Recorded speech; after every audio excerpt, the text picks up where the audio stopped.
and hoarse laughter that curdled the milk of nursing mothers. They were herdsmen, but not the kind who moved silently with cattle and prayer beads. These ones bore machetes not for grass but for flesh. They did not ask. They took. That first attack had come at the end of a planting season, when the yams were still sleeping in the earth. The village had no chance. They left behind 10 bodies, 12 burnt hearts, and a silence so heavy it pressed down on everyone like a curse. That was the beginning of the terror.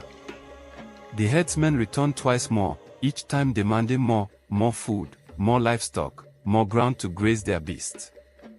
The elders gathered beneath the ancient Udola tree, the same one that had shaded generations of decisions, and they spoke in hushed, broken tones.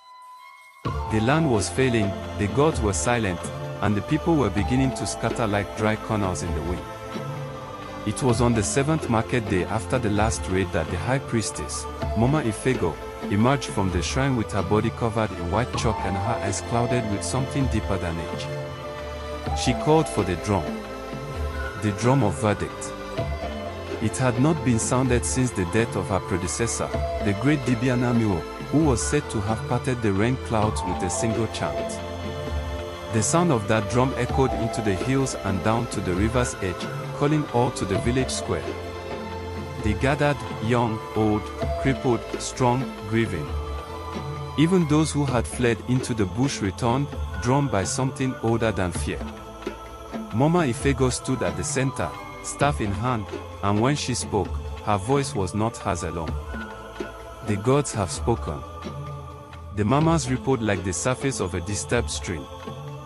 They say Abodo Tea must return what was promised.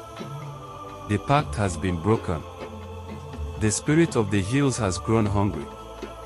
And until the sacrifice is made, this land will know no peace. The people shifted nervously.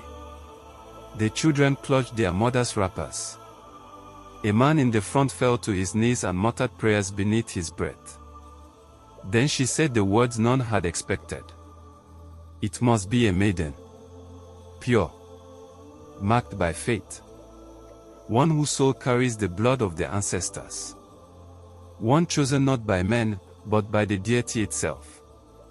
And just like that, silence became a person that lived in the village. In the following days, strange signs began to appear. Calabashes floated against the current of the stream. Fireflies gathered only around one hut at night. Goats refused to eat from certain hands.